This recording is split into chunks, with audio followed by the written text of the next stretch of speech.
The film we're analyzing is The Bicycle Thief, particularly the scene where the father Richie steals a bike in desperation of keeping his job. Before we start analyzing the scene through our chosen cinematic elements, we need to define mise-en-scène. In simplest terms, mise-en-scène is the arrangement of the stage and actors placed in front of the camera.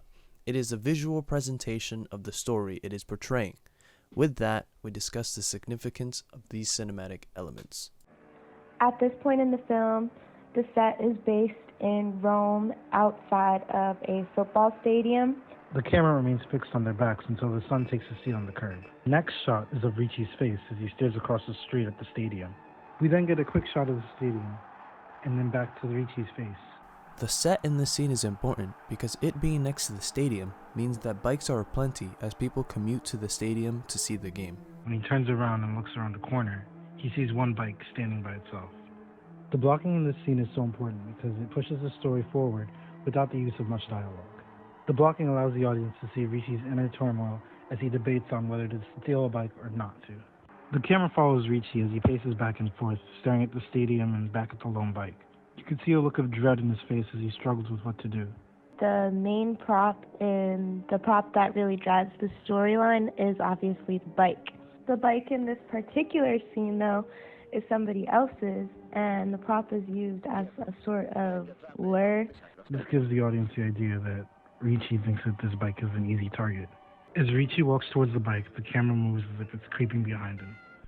We then get a quick shot of Richie's son missing the streetcar, and then another shot of Richie pacing around the bike in the desolate area before he ultimately takes it. As soon as he takes off with the bike, the desolate area becomes filled with life as he's chased. The once huge empty area now filled with men chasing after him. When the son sees that his dad is being chased and caught, he runs to his aid. Something I noticed is that when the director wants to draw attention to the son, we see things from the son's point of view, so we only see below the waist shots. This is a great method to use, especially when the men were ridiculing Richie for setting a bad example for his son. Now, another prop that was used in this scene was his hat. He kept on taking his hat on and off while he was pacing, trying to decide whether or not to steal the bike. And I think that kind of showed his contemplation. When he finally gets caught by the mob of men chasing after him, his hat is missing from the top of his head, and I think that kind of shows how discomposed he was after he gets caught.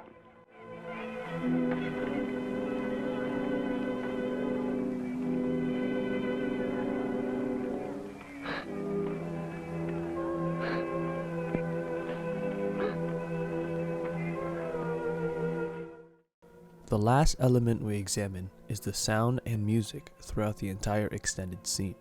As you heard while the son is wiping dust off of his father's hat, the accompanying music is desolate and gentle. Hopelessness invades the scene, contrasting the tense and chaotic sounds when Richie was being chased moments before.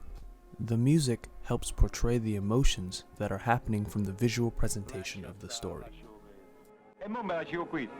Non voglio impicci, lascialo stare. Buongiorno a tutti e grazie.